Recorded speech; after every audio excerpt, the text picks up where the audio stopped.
Nabakumar institution ও doctor Shahidullah কলেজের online ক্লাসে তোমাদের স্বাগত। আমি গত ক্লাসে শেয়ার ইনটু চ্যাপ্টারের প্রথমে কনসেপ্টগুলো বুঝাইছিলাম, তারপর একটা অঙ্ক হোমওয়ার্ক দিয়েছিলাম, ওই অঙ্কটা কীভাবে করতে হবে সেটা বুঝাই দিয়েছিলাম, কিন্তু প্র্যাকটিক্যালি আমি কোনো অঙ্ক দেখাই নাই। আজকে তোমাদের শেয়ার ইনটু চ্যাপ্টারের একটা অঙ্ক করাবো। অঙ্কটা হচ্ছে 2018 সালের ক সেটের 2018 সালের ক সেটের অঙ্ক। প্রথম অঙ্কটা পড়ি। আশরাফ কোম্পানি 10 টাকা মূল্যের 8 লক্ষ শেয়ারে বিভক্ত। তাহলে শেয়ারের দাম কয় টাকা? 10 টাকা। মোট শেয়ার কত? 8 লক্ষ। আমাদের যে জিনিসগুলো ইম্পর্টেন্ট ওইগুলো আমি ঘিরে দিচ্ছি, যেগুলো অঙ্কে কাজে লাগবে। তাহলে আশরাফ কোম্পানি 10 টাকা মূল্যের 8 লক্ষ শেয়ারে বিভক্ত। অনুমোদিত মূল্য 80 লক্ষ টাকা। এটা আমাদের দরকার না, এটা শুধু আর্থিক অবস্থা কি হয়েছে পোস্টিং দিতে হবে, যোগ্য কিছু করতে হয় না। 6 লক্ষ শেয়ার 10% অধিহারে বিক্রয়ের জন্য প্রচারপত্র বিলি করে। তাহলে কোম্পানি বিক্রয় করতে চায় কত? 6 লক্ষ শেয়ার। কোম্পানির মোট শেয়ার 8 লক্ষ, বিক্রয় করতে চায় 6 লক্ষ। বিক্রয় করবে কিভাবে? 10% অধিহারে। 6 লক্ষ শেয়ার 10% অধিহারে বিক্রয়ের জন্য প্রচারপত্র বিলি করে। মোট 7 লক্ষ শেয়ারের আবেদন পায়। মোট 7 লক্ষ শেয়ারের আবেদন পায়। মোট শেয়ারের আবেদন পায় 7 লক্ষ। অতিরিক্ত আবেদনের টাকা ফেরত দেওয়া হলো। এটা যথারীতি প্রত্যেকটা অঙ্কেই থাকে, অতিরিক্ত আবেদন থাকলে সেটা ফেরত দিতে হয়। তাহলে মোট আবেদন পাইছি 7 লক্ষ, বিক্রি করব 6 লক্ষ। তাহলে ফেরত দিতে হবে কত আমাদের? তাহলে ফেরত দিতে হবে 1 লক্ষ। আর কোম্পানির প্রতিটা শেয়ারের দাম কত? 10 টাকা করে। এর আছে 10% অধিহার। তাহলে 10 টাকা যদি আমরা 10% করি, তাহলে 10 টাকা 10% করলে 1 টাকা হয়। তাহলে শেয়ার অধিহার হয় 1 টাকা করে। প্রতিটা শেয়ারের ক্ষেত্রে শেয়ার অধিহার 1 টাকা। তাহলে এই শেয়ারটা আসলে আমরা বিক্রি করব 11 টাকায়। তাহলে আবেদনের সময় টাকা দিব 11 টাকা। তাহলে আমাদের মোট আবেদন পাইছি 7 লক্ষ, আবেদনের মধ্যে বিক্রি করব 6 লক্ষ, বাকি 1 লক্ষ ফেরত দেব। আর আবেদনের সময় দিব 11 টাকা করে। এটুকু আমাদের বেসিক কনসেপ্ট। এখন অঙ্কে দেখি কি চাইছে। পরের লাইনে আছে শেয়ার প্রতি ব্যাংক চার্জ ও অবলেখকের কমিশন ধার্য করা হলো। ব্যাংক চার্জ হচ্ছে 10 পয়সা করে, আর অবলেখকের কমিশন হচ্ছে 6 পয়সা করে। শেয়ার প্রতি ব্যাংক চার্জ হচ্ছে 10 পয়সা করে, আর অবলেখকের কমিশন হচ্ছে 6 পয়সা করে। ব্যাংক চার্জ আর কমিশন এটা সাধারণ যাবে না, দুইটা যাবে না, করে দিতে হবে। তাহলে এখন ক নম্বরে চেয়েছে অবলেখকের কমিশন ও ব্যাংক চার্জের পরিমাণ নির্ণয় করো। ক নম্বরে অবলেখকের কমিশন ও ব্যাংক চার্জের পরিমাণ নির্ণয় করো। খ নম্বরে প্রয়োজনীয় যাবে না, আমি শুধু সংক্ষেপে যাবে না লিখে দিচ্ছি। গ নম্বরে ব্যাংক জমা 65,04,000 টাকা ধরে আর্থিক অবস্থার বিবরণী। আমরা চাইছি কি আর্থিক অবস্থার বিবরণী, কিন্তু এখানে খতিয়ান করতে বলে নাই, তাই ব্যাংক জমার ব্যালেন্সটা বলে দিয়েছে। তাহলে ব্যাংক জমা 65,04,000 ধরে আমাকে আর্থিক অবস্থার বিবরণীটা দেখাতে হবে। এখন প্রথমে ক নম্বর করবো। ক নম্বরে প্রথমে আছে কি অবলেখকের কমিশন ও ব্যাংক চার্জের পরিমাণ নির্ণয় করো। অবলেখকের কমিশন ও ব্যাংক চার্জের পরিমাণ নির্ণয় করো। আমি এখন প্রথমে অবলেখকের কমিশন করব। ক নম্বর লেখা আছে অবলেখকের কমিশন। অবলেখকের কমিশন কত? অবলেখকের কমিশন 6 পয়সা করে শেয়ার প্রতি। এখন কত শেয়ারের উপরে আমরা অবলেখকের কমিশন বা ব্যাংক চার্জ এগুলো দেব? আমরা যতগুলো শেয়ার বিক্রয় করব ততগুলো শেয়ারের উপরে অবলেখকের কমিশন অথবা ব্যাংক চার্জ যা থাকবে তা দেব। আমরা বিক্রয় করছি মূলত 6 লক্ষ শেয়ার। তাহলে 6 লক্ষ শেয়ারের উপর আমরা অবলেখকের কমিশন বা ব্যাংক চার্জ দেব। তাহলে অবলেখকের কমিশন কত শেয়ারের উপরে? 6 লক্ষ। অবলেখকের কমিশন শেয়ার প্রতি কত? 6 পয়সা করে।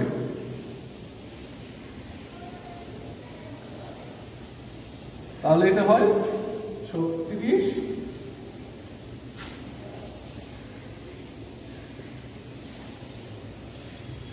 তাহলে অবলেখকের কমিশন হলো 36,000 টাকা। তাহলে প্রথম পার্টটা গেল অবলেখকের কমিশন। দ্বিতীয় পার্টটা হচ্ছে ব্যাংক চার্জ।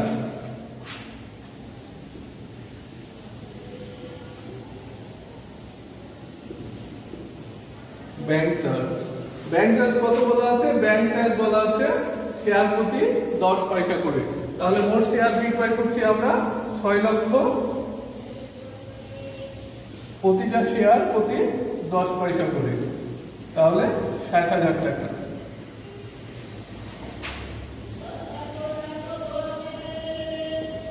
তাহলে ক নম্বরে আমাদের ছিল অবলেখকের কমিশন ও ব্যাংক চার্জের পরিমাণ নির্ণয় করো।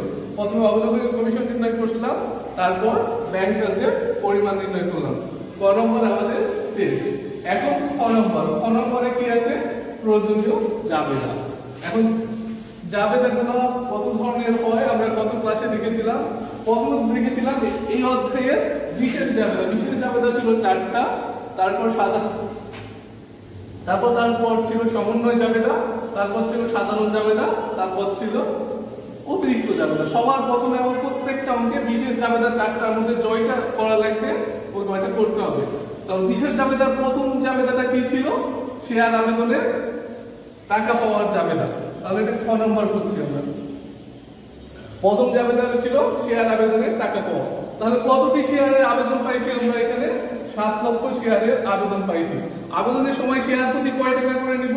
যেহেতু 10% অধিহার আছে, তাই 10 টাকার সাথে 10% যোগ করে 11 টাকা করে নিব। তাহলে আমাদের প্রথম জাবেদাটা কি ছিল? আমি জাবেদা ছক না করে এই অঙ্কটা করছি, তোমরা ছকটা করে নিও। তাহলে প্রথম জাবেদাটা ছিল শেয়ার আবেদনের টাকা পাওয়া গেল। কত শেয়ারের টাকা পাওয়া গেল? 7 লক্ষ। তাহলে এখানে সবকিছু ব্যাংকের মাধ্যমে হয়, সেহেতু ব্যাংক হিসাব ডেবিট, শেয়ার আবেদন হিসাব ক্রেডিট। এখন ব্যাংক হিসাব ডেবিট, শেয়ার আবেদন হিসাব ক্রেডিট। আবেদনের টাকা পাওয়া গেল কত শেয়ার? 7 লক্ষ শেয়ার। প্রতিটা শেয়ারের বিপরীতে কয় টাকা করে নিচ্ছে? 11 টাকা করে নিচ্ছে। যেহেতু অধিহার আছে, অধিহার 10%, তাই 10 টাকার সাথে 10% যোগ করলে 11 টাকা হয়। তাহলে এখানে যোগ করে টাকাটা বসায় দেব।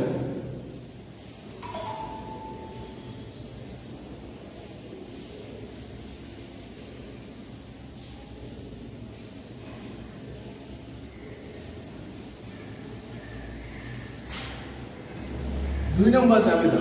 প্রথমে আমরা শেয়ার আবেদনে টাকা পেলাম 7 লক্ষ শেয়ারের। তারপর 2 নম্বর জাবেদা কি? আবেদনের টাকা মূলধনে স্থানান্তর। মূলধনে স্থানান্তর করব কতটি শেয়ার? যতটি শেয়ার আমরা বিক্রয় করব। তাহলে বিক্রয় করব কতটি শেয়ার? 6 লক্ষ শেয়ার। 6 লক্ষ শেয়ারের টাকা আমরা মূলধনে স্থানান্তর করব। বাকি অতিরিক্ত যে শেয়ার সেটা আমাদের ফেরত দিতে হবে। তাহলে মূলধনে স্থানান্তরের সময় মূল জাবেদাটা ছিল শেয়ার আবেদন হিসাব ডেবিট, শেয়ার মূলধন ক্রেডিট। এটা 2 নম্বর জাবেদা ছিল যদি অধিহার অবহার এটা না থাকে। যদি অধিহার অবহার থাকে তাহলে অধিহার বা অবহারের জন্য মাঝখানে লিখতে হবে। তাহলে এখানে অধিহার আছে, অধিহার সবসময় ক্রেডিট হয়। তাহলে মধ্যখানে শেয়ার অধিহার, মধ্যখানে শেয়ার অধিহার হিসাব লিখে ক্রেডিটের দিকে লিখলাম। এখন শেয়ার এটা কি? মূলধনে স্থানান্তর জাবেদা। কত শেয়ারের জন্য? 6 লক্ষ শেয়ারের জন্য। এখন সব সময় 6 লক্ষ দ্বারা গুণ করতে হবে। 6 লক্ষ শেয়ার, 6 লাখ শেয়ার, এটা মূলধনে স্থানান্তর জাবেদা। এখন মূলধনে স্থানান্তর জাবেদা 6 লাখ শেয়ারের জন্য। এখন শেয়ার আবেদনের সময় কয় টাকা করে নিয়েছিলাম? শেয়ার আবেদনের সময় নিয়েছিলাম 11 টাকা, তাই এখানে 11 দ্বারা গুণ করতে হবে। তারপর শেয়ার অধিহার কয় টাকা করে? শেয়ার অধিহার 10 টাকার জিনিস 11 টাকায় বিক্রি করছি, তাহলে শেয়ার অধিহার 1 টাকা করে। তাহলে অধিহারের সময় 1 দিয়ে গুণ করতে হবে। শেয়ার মূলধন, কোম্পানির ফেস ভ্যালু যা থাকে সব সময় শেয়ার মূলধনে সেটাই যায়। আমরা কমে বিক্রি করি বা বেশিতে বিক্রি করি কোনো ইফেক্ট পড়ে না, কিন্তু শেয়ার মূলধনে যাবে গুণিত 10। তাহলে মোট শেয়ার হচ্ছে 6 লক্ষ, এইখানে 11 দ্বারা গুণ করতে হবে, 1 দ্বারা 10 দ্বারা। তাহলে 6 লক্ষকে 11 দ্বারা গুণ করলে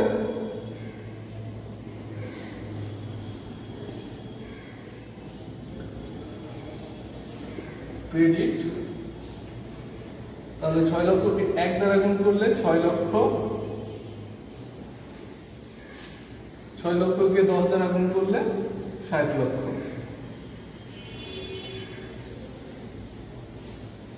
তাহলে আমাদের 2 নম্বর জাবেদাটা হলো 6 লক্ষ শেয়ার মূলধনে স্থানান্তর। এখন 3 নম্বর জাবেদা ছিল ফেরতের জাবেদা। অতিরিক্ত আবেদনের টাকা ফেরত দেওয়া হলো, অতিরিক্ত আবেদনের টাকা ফেরত দেওয়া হলো। তাহলে ফেরতের জাবেদাটা হবে 1 নম্বর জাবেদার বিপরীত। 1 নম্বরে যা লেখা আছে তার বিপরীত। 1 নম্বরে লেখা আছে ব্যাংক হিসাব ডেবিট, শেয়ার আবেদন হিসাব ক্রেডিট। তাহলে এখানে লিখব শেয়ার আবেদন হিসাব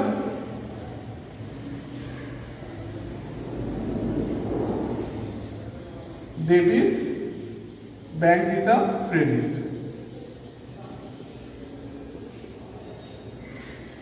এখন কতটি শেয়ারের জন্য? 7 লক্ষ শেয়ারের আবেদন পেয়েছিলাম আমরা, তার মধ্যে 6 লক্ষ শেয়ার বিক্রয় করছি। তাহলে ফেরত দিচ্ছি কত শেয়ার? তাহলে ফেরত দিচ্ছি 1 লক্ষ শেয়ার। 1 লক্ষ শেয়ারের যখন আমরা আবেদন গ্রহণ করি তখন 1 লক্ষ শেয়ারের জন্য আবেদনের সময় 11 টাকা করে নেওয়া হয়েছিল, তাই 11 টাকা করে আমাকে ফেরত দিতে হবে। আবেদনের সময় যত টাকা নিয়েছিলাম তত টাকায় ফেরত দিতে হবে। কাস্টমার কম নেবে না, বেশি দিলে তো আরো ভালো, বেশি দিলে আমার ব্যবসা থাকবে না। তাহলে 11 টাকা করে, তাহলে এখানে হলো 11 লাখ।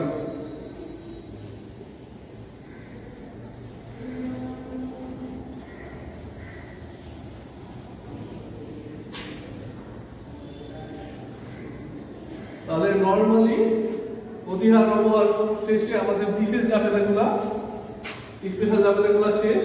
এখন শেয়ার প্রতি ব্যাংক চার্জ আছে আর কমিশন আছে। এই দুটো হচ্ছে সাধারণ জাবেদা, ব্যাংক চার্জ আর কমিশনের জাবেদা দুটো আমরা দেখব। এখন ব্যাংক চার্জ, ব্যাংক চার্জের জন্য জাবেদা ছিল ব্যাংক চার্জ হিসাব ডেবিট,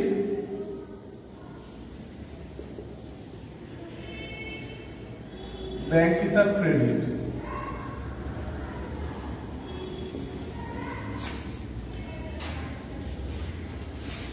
আমরা ব্যাংক চার্জের জন্য কয় নম্বরে 10 পয়সা দিয়ে গুণ করছিলাম, দিয়ে পাইছিলাম 60,000 টাকা।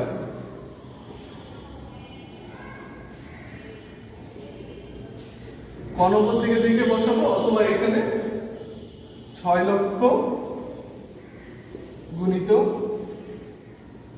10 পয়সা, এটা বললেও হবে। 5 নম্বর আমাদের শেষ জাবেদাটা হচ্ছে অবলেখকের কমিশন। কমিশনের ক্ষেত্রে যা অবলেখকের কমিশন, কমিশনের ক্ষেত্রে আমাদের জাবেদাটা হচ্ছে কমিশন হিসাব ডেবিট, ব্যাংক হিসাব ক্রেডিট।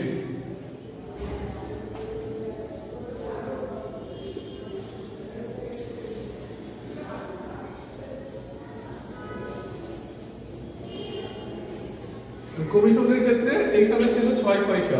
তাহলে মোট 6 লাখ শেয়ার আমরা ক নম্বরে পাইছিলাম? এটা 36,000।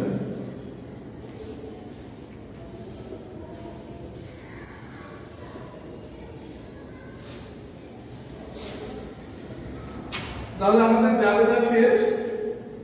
ক নম্বর অবলেখকের কমিশন, ব্যাংক চার্জের পরিমাণ নির্ণয় শেষ। এখন আমরা দেখব ব্যাংক জমা 65,04,000 ধরে আর্থিক অবস্থার বিবরণী।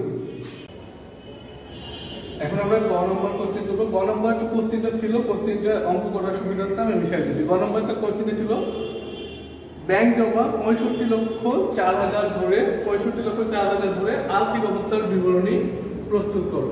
এখন আর্থিক অবস্থার বিবরণী আমরা ছকটা করছি, আর আর্থিক অবস্থার বিবরণীতে যে এন্ট্রিগুলো আসবে ওইগুলো বসাবো। এবং বেসিক কিছু লেখা হয়ে গেছে। সম্পদ সমূহ, চলতি সম্পদ, চলতি সম্পদের মাঝে শুধুমাত্র একটাই সম্পদ আসতো, যেটা ছিল ব্যাংক জমা। তাহলে এখানে আমরা ব্যাংক জমাটা লিখলাম। ব্যাংক জমা কত? ব্যাংক জমা অঙ্কে দেওয়া আছে 65,04,000 টাকা। তাহলে ব্যাংক জমাটা প্রথম করে 65,04,000 টাকা। এটা গ নম্বর কোশ্চেনে দেওয়া আছে। তারপর অসমন্বিত ব্যয় চলতি, এখানে কোনো স্থায়ী সম্পদ নাই, তাই স্থায়ী সম্পদের হেডিং দিই নাই। এরপর আমরা লিখছি অসমন্বিত ব্যয়। অসমন্বিত ব্যয়ের মধ্যে আমাদের কি আসতো? অসমন্বিত ব্যয়ের মধ্যে আসতো ব্যাংক চার্জ আর কমিশন। ব্যাংক চার্জ আর কমিশনের মধ্যে দুইটাই আছে, আরেকটা আসতো অপহার। তো অপহার নাই, এটা অধিহারের অঙ্ক, যেহেতু অপহার আসছে না। তাহলে ব্যাংক চার্জ,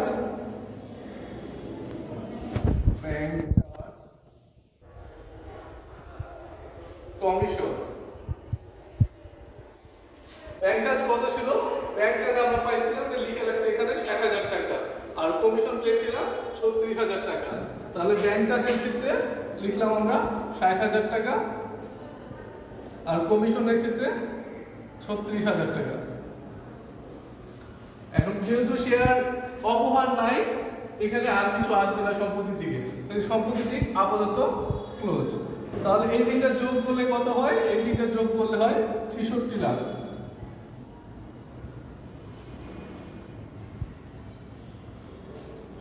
আমাদের সম্পত্তির দিকটা শেষ। এখন দায় ও মূলধন সমূহ। দায় ও মূলধন সমূহ প্রথমে থাকে অনুমোদিত মূলধন। এখন কোশ্চেনে অনুমোদিত মূলধন দেওয়া আছে, অনুমোদিত মূলধন 80 লক্ষ টাকা। যেটা দেওয়া থাকবে সেটা বসায় দিতে হবে। এখানে আমরা লিখতে পারি প্রতিটি শেয়ার 10 টাকা করে, 80,000 শেয়ার, না লিখলেও সমস্যা নাই। আমি মোট শেয়ারটা, মোট মূল্যটা লিখে দিলাম। তাহলে 80 লক্ষ। কিন্তু অনুমোদিত মূলধনের টাকাটা কি আমরা আসলে পেয়েছি? এটা পাই নাই। এটা জাস্ট স্টক এক্সচেঞ্জ কোম্পানি আমাকে অনুমোদন দিয়েছে 80 লক্ষ টাকা কালেক্ট করতে পারবো। তো এই 80 লক্ষ টাকা কারোর সাথে যোগ বিয়োগ হয় না, এখানেই শেষ হয়ে যায়। তাই দুটো দাগ দিয়ে শেষ করে দিলাম। তারপরটা হচ্ছে ইস্যুকৃত, বিলিখিত, পরিশোধিত মূলধন। এইটা আমরা যতটি শেয়ার বিক্রয় করব, বিক্রয় করে যত শেয়ারের টাকা পাবো সেটা। আমরা কত শেয়ার বিক্রয় করছি? 6 লক্ষ শেয়ার। 6 লক্ষ শেয়ার। তাহলে এখানে 6 লক্ষ শেয়ারের টাকা যাবে। এখন 6 লক্ষ শেয়ার কত টাকা করে বিক্রয় করছি? বিক্রয় করছি মূলত 11 টাকা করে। কিন্তু কখনো মূলধনে কম দামে বিক্রি করা বা বেশি দামে বিক্রি করা অংশটা যাবে না, শুধুমাত্র ওটার ফেস ভ্যালু যেটা সেটা যাবে। তাহলে 6 লক্ষ শেয়ার আমরা বিক্রি করছি 10 টাকা করে, এই 10 টাকা করেই যাবে। 6 লক্ষ শেয়ার 10 টাকা করে হলে 60 লক্ষ টাকা।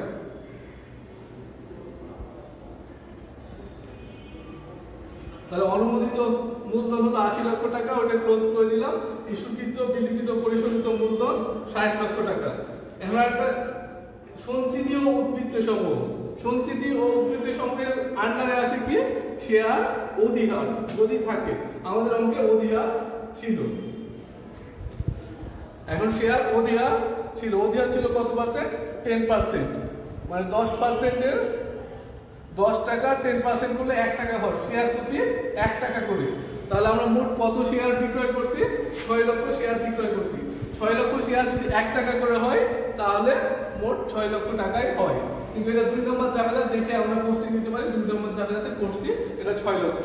তাহলে এখানে লিখব শেয়ার অধিহার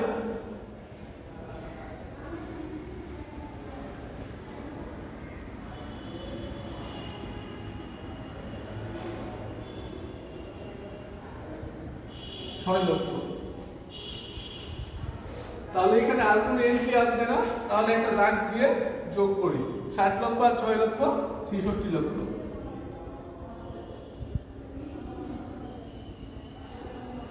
মোট সম্পত্তির পরিমাণ আর মোট দায় ও মূলধনের পরিমাণ মিলে গেছে। যদি এটা মিলে যায় তাহলে আমাদের অঙ্ক শেষ হয়ে গেছে। তাহলে আমাদের অঙ্ক এটা শেষ। এখন তোমাদের বাড়ির কাজ হিসাবে আমি যে অঙ্কটা করালাম, প্রথমে এই অঙ্কটা ফুল লেখা আছে, এটা তোমাদের অ্যাসাইনমেন্ট হিসাবে জমা দিতে হবে। ভালো থাকো, সুস্থ থাকো, এই কামনায় আমি আবার বসার পর